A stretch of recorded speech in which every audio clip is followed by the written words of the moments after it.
ఆనాడు జగన్మోహన్ రెడ్డి యువతగా ఏం చెప్పాడు? వైకాపా ప్రభుత్వ అధికారంలోకి వచ్చిన మొదటి సంవత్సరంలోనే మెగా డిఎస్సి ఏర్పాటు చేసి 2,30,000 పెండింగ్ పోస్టులు భర్తీ చేస్తాను. కానీ ఆయన భర్తీ చేసిన ఎన్ని పోస్టులు తెలుసా? 0.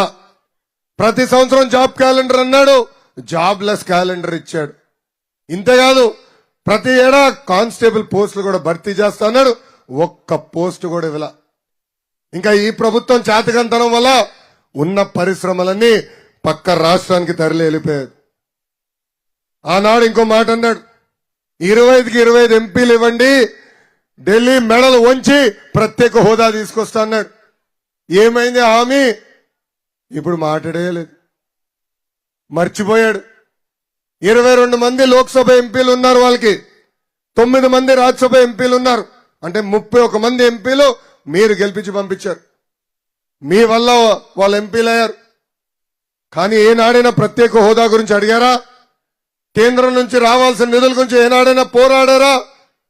పోలవరం ప్రాజెక్ట్ గురించి ఏనాడైనా ముఖ్యమంత్రి గారు కేంద్రం దగ్గరికి వెళ్లి మా ప్రాజెక్ట్ పూర్తి చేయండి అని కోరారా? అడగల. ఇంతేకాదు ఈ ప్రభుత్వం చేతకంతనం వల్ల అమర్ రాజా బ్యాటరీ పక్క రాష్ట్రంకి వెళ్ళిపోయింది, లూలు కంపెనీ పక్క రాష్ట్రంకి వెళ్ళిపోయింది, రిలయన్స్ పారిపోయింది, చివరికి కడ్రాయలు తయారు చేసే జాకీ కూడా పక్క రాష్ట్రానికి వెళ్ళిపోయిందమ్మా. ఈ ఒక్క ఓటు వల్ల, ఆ ఒక్క అవకాశం వల్ల యువత ఎంత నష్టపోయిందో ఒక్కసారి అందరం ఆలోచించాలి. ఇక్కడున్న పెద్దలు కూడా ఆలోచించాలి. రూపాయి జమ చేర్చి లక్షలు అప్పు చేసి పిల్లల్ని మీరు చదివిస్తున్నారు. వాళ్ళు చదువుకుని బయటకు వచ్చే సమయానికి ఉద్యోగాలు లేని పరిస్థితి. అందుకే ఈ సభాముఖంగా యువత అందరికి నేను హామీ ఇస్తున్నా, 1 నెలలో తెలుగుదేశం, జనసేన, భారతీయ జనతా పార్టీ ప్రభుత్వం ఏర్పడుతుంది. తొలి సంతకం మెగా డిఎస్సి పైన ఉంటుంది. 5 సంవత్సరాల్లో 20 లక్షల ఉద్యోగాలు కల్పించే బాధ్యత మేము తీసుకుంటాం.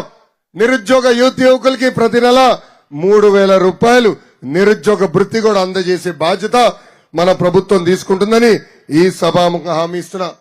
గతంలో ఎట్లయితే పెద్ద ఎత్తున ప్రైవేట్ పరిశ్రమలు తీసుకొచ్చి మన పిల్లలకు ఉద్యోగాలు, ఉపాధి కల్పించారో అదే విధంగా మళ్ళీ పెట్టుబడులు తీసుకొస్తాం, ఉద్యోగాలు కల్పించే బాధ్యత కూడా మేము తీసుకుంటాం.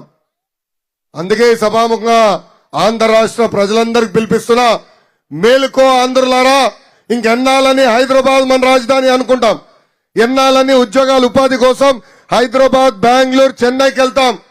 మనకు ఆత్మగౌరవం లేదా? మనకు పౌరుషం లేదా? ఆత్మవిశ్వాసం లేదా? ఒక్క రాజధాని మనం కట్టుకోలేమా? కలిసికట్టుగా పోరాడాలి. మన రాష్ట్రానికి రాజధాని ఏర్పాటు చేసుకోవాలి, పెద్ద ఎత్తున పెట్టుబడులు తీసుకురావాలి. పక్క రాష్ట్రం వాళ్ళు ఉద్యోగాలు, ఉపాధి కోసం మన రాష్ట్రానికి వచ్చే విధంగా మన రాష్ట్రాన్ని మనం అభివృద్ధి చేసుకోవాలి. ఇక్కడున్న యువకులకి చాలా మంది ఫస్ట్ టైం ఓటర్స్ ఉన్నారు. మీ ఓటు చాలా కీలకమైనది. మొన్న ఒక్క అవకాశంతో ఈరోజు రాష్ట్రం ఎంత నష్టపోయిందో మనందరం చూస్తున్నాం.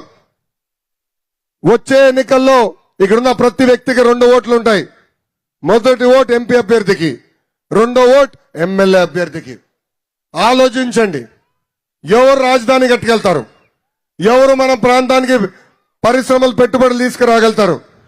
ఎవరు మన పిల్లలకి ఉద్యోగాలు, ఉపాధి కల్పించగలుగుతారని ఆలోచించి మీ 2 ఓట్లు ఇక్కడ ఏలూరు పార్లమెంట్ లో కానివ్వండి, ఏలూరు నియోజకవర్గంలో సైకిల్ గుర్తుకి ఓటేసి మమ్మల్ని గెలిపించాలని ఈ సభాముఖంగా కోరుతున్నాం.